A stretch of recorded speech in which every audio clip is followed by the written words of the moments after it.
Hello students, welcome to Smart Kids Tutorials. In the previous videos we have seen what is potential difference, what is current, what the relationship between current and potential difference has been established, along with the concept of resistance. We learned about the Ohm's law as well. So now we look at the practical part of electricity. Yeah, how electricity is placed in our day-to-day life. So we look at electricity, which is when current passes through a circuit in series and in parallel. We'll try to understand what does it mean by circuit being in series or being in parallel. So let's begin first with resistors in series. So when two or more resistors are connected in one line, they are said to be in series. Okay.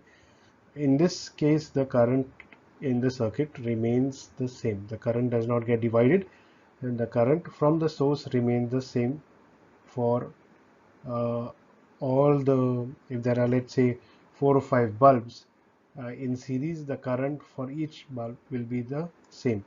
However, the potential difference across these bulbs, okay, the voltage gets divided based on how much resistance is there, how many resistors are there in that particular circuit. Okay, so across each resistor, the potential difference will get divided, such that the potential difference becomes the sum of the individual potential differences across each resistor. So the equivalent resistance of the circuit is then the sum of the individual resistors. So if you have a look over here, here you have the circuit. You have an ammeter over here. You have the voltmeters, okay, which are parallel to these resistors. The resistors we have seen in case of where we saw how resistors are denoted. So it's like this, up and down, okay. And these are there are three resistors in this circuit: R1, R2, R3, and parallel to this, in individual resistors you have these voltmeters measuring the voltage across this resistor. So V1, V2, V3. There's only one ammeter and it is in series. Okay.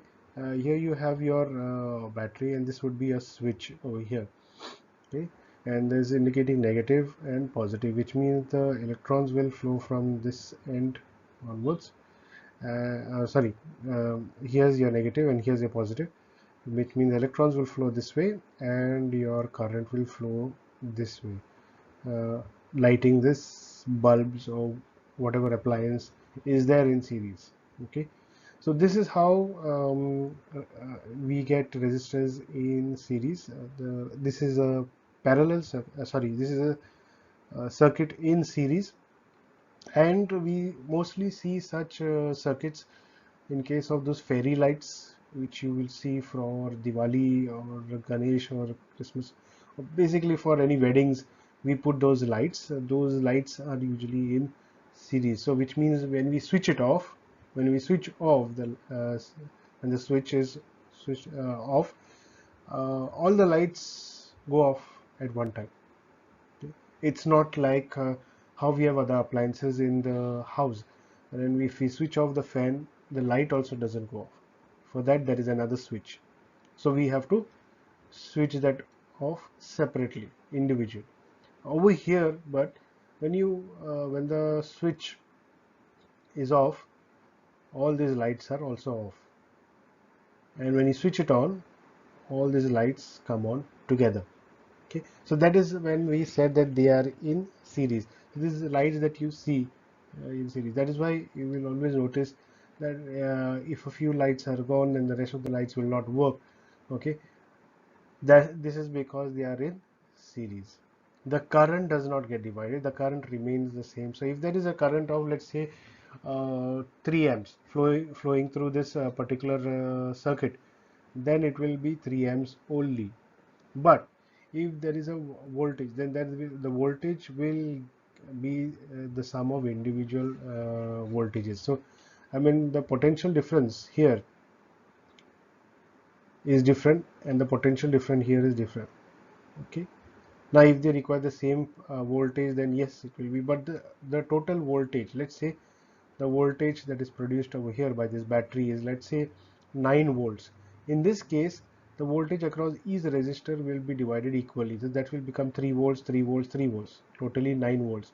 Okay, because this entire circuit is having a potential difference of 9 volts. So this is how it would be, it will get divided over here. But sometimes you also have individual voltages as well over here, but the total will always come to the total voltage or potential difference across this circuit. So if it is 9, it could either be equally 3 plus 3 plus 3, or it could be something like 1 volt, then 4 volt, and another 4 volt. Okay, so total, if we add them up, will come to 9. That is why it says the equivalent resistance, the potential difference becomes the sum of the potential difference across each resistor. Now for the resistance in series, okay, since we are talking about resistors, the resistance in the series, the total resistance will become the sum of individual resistances. So if you want to find the effective resistance of this particular circuit, that is the resistance that is this circuit experiences, okay, to the flow of this current, then it would be the sum of individual resistance. That means R1 plus R2 plus R3 will give us the total resistance of this particular circuit. Let's say the value of R1, let's say, is 3 ohms, and R2 is 4 ohms, and R3 is 5 ohms. Then if you need to calculate the resistance of this entire circuit, then it will be 3 plus 4 plus 5, and that would be 12 ohms. So 12 ohms will be the effective resistance of this circuit in series.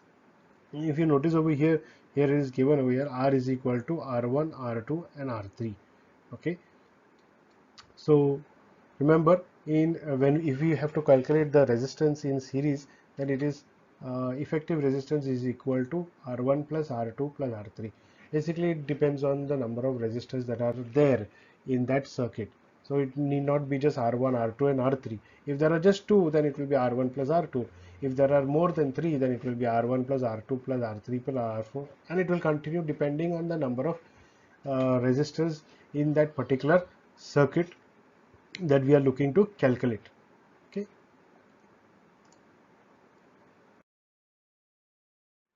here you have a hook. This is showing you the flow of current over here, and see how it will be. So without these resistors over here, 1 2 3, this charge would have actually, the current flow would have been smooth and faster. Okay, but because of these resistors over here, the flow of current reduces, okay, as it moves from one circuit to another. So the flow of current this way, and as a result, now since the current passed through it is the same, what will happen is that the potential difference across each will be separate. We will get divided over here. So you see the voltmeter over here.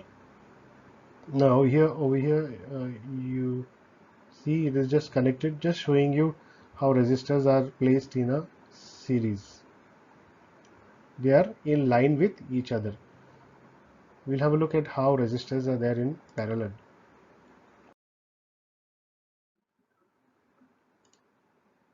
So when two or more resistors are connected one on top of the other, basically it's in parallel.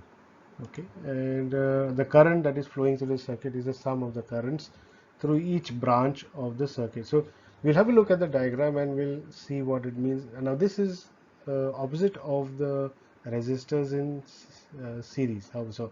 So the potential difference across the 2 points of the circuit remains the same. Here the potential difference remains the same. In case of the series, the current remains the same. Okay, So the here we take the reciprocal of the effective resistance of the equivalent resistance, and that will be the reciprocal of individual resistances across the circuit. Here you see they are in parallel. So you have one resistor R1, R2, R3. They are parallel to each other, and there's a voltmeter placed across them to measure the potential difference. Now there are all branches coming out. See, the current flows through this, but then the current moves here, here, and here in three different directions based on the number of resistors that are present. Okay. However, the potential difference remains the same because they are all in parallel, they're one on top of the other. Okay, and we just put a voltmeter across them at the two ends where this all three meet each other. Okay, and we are measuring from this point to this point the potential difference. As a result, we can see that the potential difference remains the same across the three resistors, but the current does not remain the same. This takes a separate current, this takes a separate current, this takes a separate. They may all be having equal currents as well, but the amount of current drawn depends on the type of appliance that requires a specific amount of current to function. And this type of circuit in parallel is seen in our houses. That is why you will notice that when you switch off your lights, your TV remains on, or when you switch off your TV, the rest of the appliances in the house that are on at that particular time will continue to remain on unless you switch them off one by one. Okay, now the important thing to note over here is that the amount of current required by a television set is far different than what is required by your tube light. Okay, both do not require the same amount of current. TV needs more because it's a bigger appliance, so more resources are needed. The tube light does not need a lot. Same thing goes for a mixer in the kitchen. It needs a lot of power. Okay, so a lot of current is required for that, and we cannot supply the same amount of current that we supply to a tube light. That mixer will not function. Also, we cannot supply to the tube light the current that we supply to the mixer. Okay, the wires will get burnt, the appliance will heat up and break. So then that is why we have this circuit in parallel, which makes sure that any appliance gets only the specific amount of current that is as per its requirement for it to function.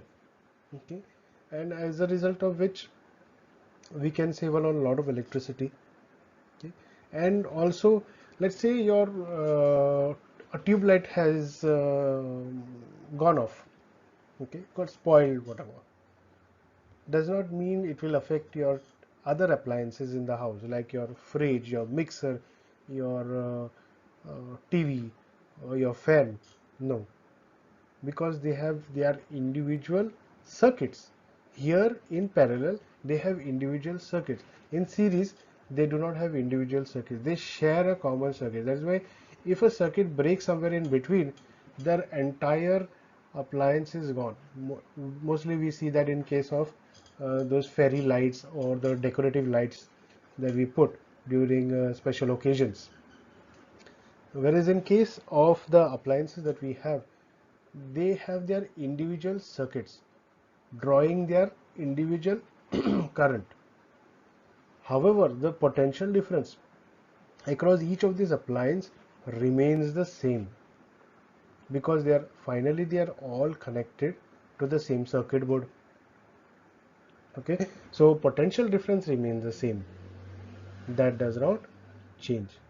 And when we go to calculate the resistance of the resistors that are present, okay, individual appliances will have separate resistances. Okay, bigger the appliance, more the resistance. So when we calculate the equivalent resistance or the effective resistance, we take the reciprocal. Okay, So it will be like 1 upon R is equal to 1 upon R1 plus 1 upon R2 plus 1 upon R3. Quite opposite to that of what we were trying to find out in series. Series was like you have your equivalent resistance equal to R1 plus R2 plus R3. Here it is the reciprocal of individual resistances that we need to calculate. Here the current is different for each one. Okay, but the potential difference or the voltage across individual appliances is the same for all, attached to the same circuit board.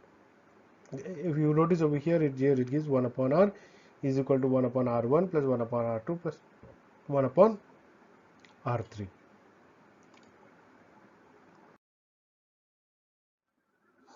You can have a look.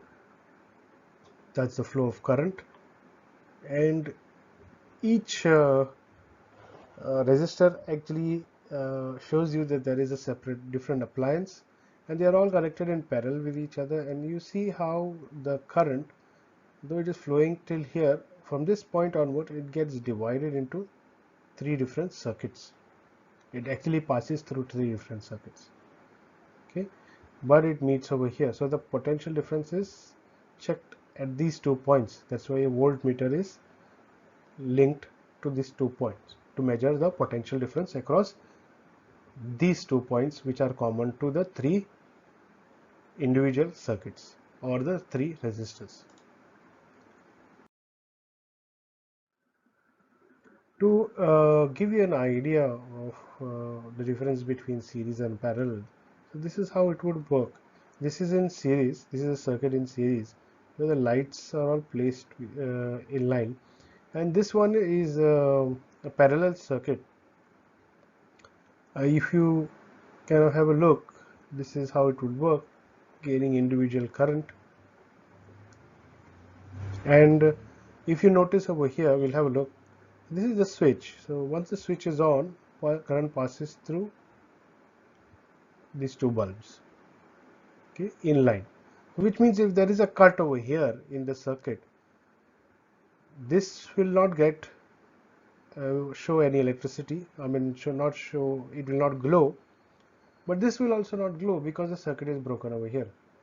Have a look over here what happens. Now, this is the switch common, it's kept on itself, but there is another link over here.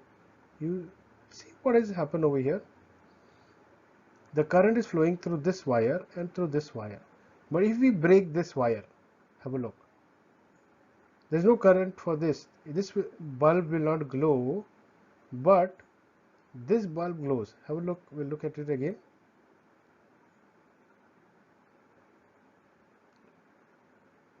Now this is broken, this is connected, so this glows, this does not glow. So the disconnection of the circuit over here does not have any bearing or implication on this bulb. This bulb will glow because it will receive the current, but in this case that does not happen. If there is a break somewhere here, this bulb will not glow, that's fine, but this will also not glow because this bulb is connected to this bulb over here. Okay, it is connected over here. So if you break it over here, this will glow, but this will not glow. That is fine. But what we said is if it breaks over here, this will not glow, fine, but this will also not glow. And if there are any more bulbs attached, those will also not glow. So that is why you find most of this fairy bulbs or these decorative bulbs, if the circuit breaks at a critical point, then their entire set of bulbs that you've got is useless. You have to throw them out. Whereas in this case, what we see over here, this we have in our household. So this is like, you can say, one bulb we don't want, we switch it off, circuit is broken, but current is still passing to the other circuit. So if we have kept it on, it will glow. We need to switch it off so that both are off. So this is the major difference between series and parallel circuits. Heating effect of current. See, current is a form of energy, and we know heat is also a form of energy. So excess amount of current can be lost as heat, but we can also use current. We can transform. See, according to the law of conservation of energy, energy can neither be created nor destroyed. But it can be transformed from one form to another. So here we use the heating effect of current, that property of the current, to transform the one form of energy to another. That is, we transform the electrical energy into heat energy, and we see that in case of our irons that we use, the irons as in to iron our clothes. See that we'll also see that in terms of geyser to make our water hot, or an immersion rod, okay, that we put in water to heat the water, or in case of electric kettles, or in case of induction cookers. Okay, so a lot of this examples are seen even in case of a heater that we may use during a winter season, wherein the electrical energy is converted into heat energy, and this is used for various purposes. The applications are many in this case. So in this case it's said, when a voltage source like a battery generates current for a circuit, most of the energy is used up in maintaining the current inside the circuit. However, a portion of the energy is dissipated in the form of heat. In a circuit containing only battery and resistance, the entire energy is dissipated in the form of heat. This is a heating effect of current. Now this is in case of the formula for power. Power is nothing but work done upon time taken, or P is equal to W by T. And potential difference is nothing but work done. We know it is work done to bring a charge from one point to another, okay, per unit charge. So V is equal to W upon Q.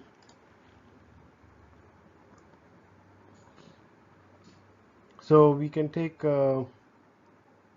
P is equal to V Q upon T, or P is equal to VI, okay, where the current is the charge, that is Q upon T, time taken.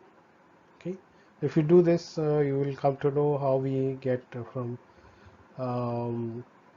power, how we can establish a relationship between the potential difference and the current. So energy supplied by power source to a circuit in time t is given as H is equal to P into T, which is equal to VIT, because P is equal to VI. Have a look here. So we just replace P to VIT. Okay, or from Ohm's law we can say H is equal to, that is the heating effect, equal to I square R T.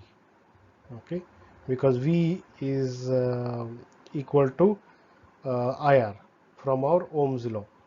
Okay, so I into I, which is already over here, gives you I square R T. This is known as Joule's law of heating, and we need to know the definition of that. It states that heat produced in a circuit is directly proportional. This is standing for heat, directly proportional to the current flowing, resistance of the current, and time for which the current flows.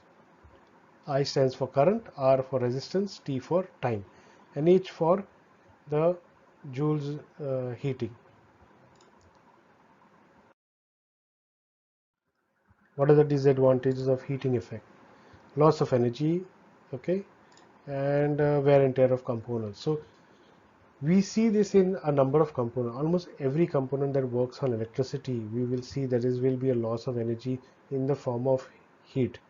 So anything that we use, whether it is our laptop or computer, our mobile phones, additional energy is lost as heat. And when an appliance gets heated up, it has a tendency to damage the other components within that appliance. That causes the wear and tear of the components of that appliance.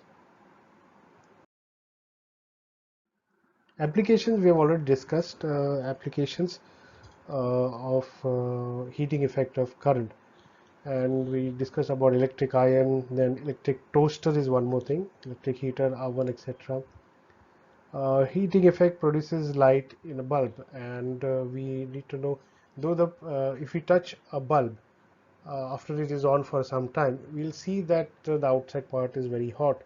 But you may wonder, like, if it is so hot, then there is a fine filament in that. Why doesn't it melt or get destroyed? That's because it is made up of that wire is made up of tungsten, and tungsten has a very high melting point of 3380 degrees Celsius, so it does not break. Okay. Also, the bulbs inside have gases, inactive gases like nitrogen and argon. Okay, and that helps in preservation or increasing the lifespan of that filament. Okay, to give us light. So that is why those bulbs work for a very long time. Okay, but they are prone to um, power surges. So sometimes you may see that the bulbs may just go off. Okay, if there is too much surge of current through that um, bulb. Okay, it is also used in case of fuses. Now, what are fuses? Fuses are basically which prevent short circuit or of additional surge of current that we may see from time to time. If there is an additional surge of current, it can have a telling effect on the appliance, on individual appliances. Sometimes you may have heard about some fridges getting the circuit getting burnt, or the TV is going off and so forth whenever there is a lightning and so forth. Okay, so usually these fuses, they have a very thin wire that protects household appliances from power surge. So the fuse wires are made up of thin aluminium, copper, etc., with an appropriate melting point. So as soon as there is a power surge, uh, these wires melt, and if these wires melt, the circuit is broken, preventing any flow of current to this to any of your appliances in the house, thereby keeping them safe. So these wires melt and break the circuit due to the heating during excessive current. Here you see of the bulb I was talking about. There's a filament over here. That is the tungsten filament over here, or wire. Okay, and this area, the vacant area where we see we feel it is transparent, it has gases.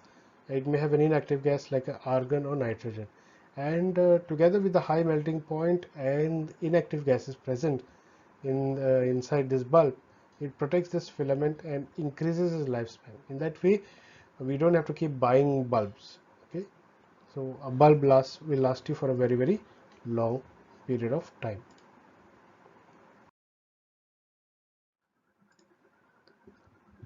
So coming to electric power. Okay, so now we come to the day-to-day life scenario. See, we receive our electric bills. Okay, uh, every month or so, or every after 40 days, we receive an electric bill, and on that bill, if you notice, it will be shown to you what was your previous reading, what is your current reading.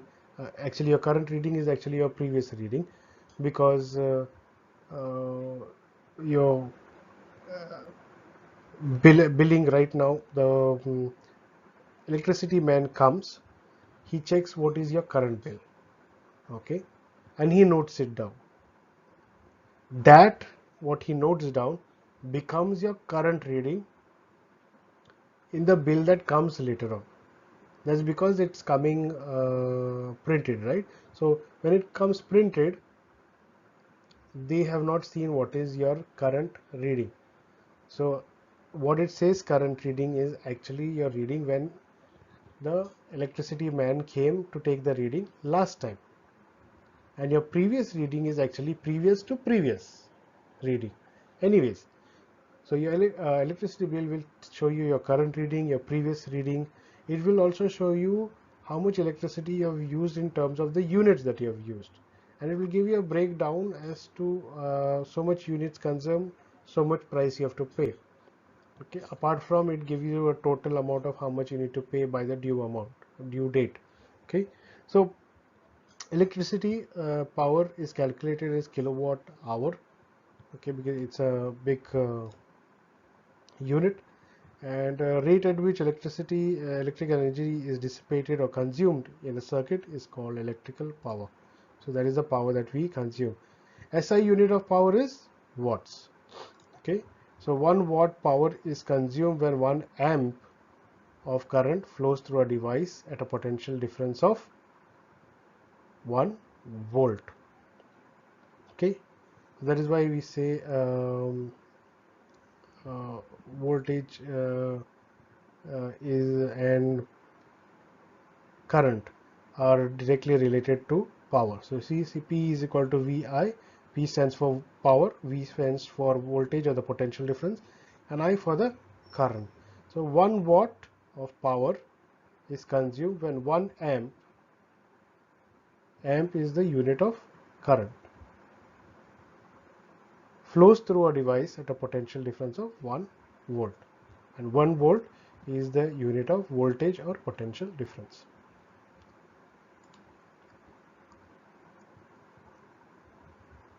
So here you see you can convert this.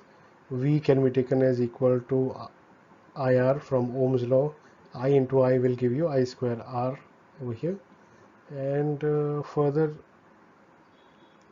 you can simplify this if you like. Okay, anyways, we move further. Electrical energy is the amount of work done or energy consumed in a given amount of time. So it is measured in joules or watt hour, or most commonly kilowatt hour. This is the commercial unit of electricity, kilowatt hour. That is what we'll see in our bills as well. It will show you as kilowatt hour. And how much is 1 kilowatt hour? It is 3.6 into 10 raised to 6 joule. Joule is about the work that is done here.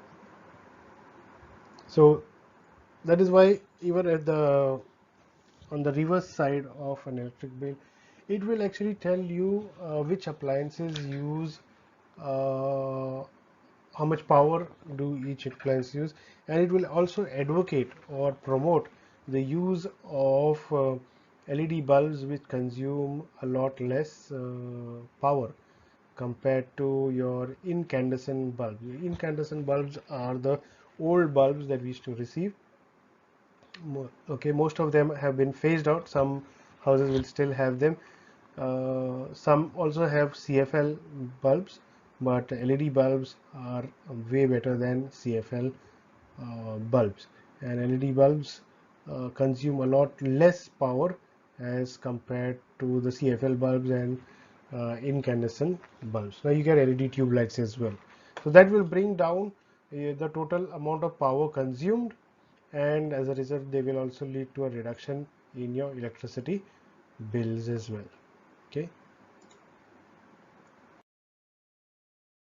so in this chapter we have learned about various concepts of electricity and how electricity affects our lives, but we learned about um, different terms like voltage, potential difference, resistance, heating effect, then about Ohm's law, how electricity flows in a circuit through series or through parallel. Okay, so that with this we end this chapter on electricity. If you have liked watching this video, please hit the like button. Please share it with your friends and classmates. Do not forget to subscribe to the channel and click on the bell icon to receive updates. Thanks for watching. See you in the next video.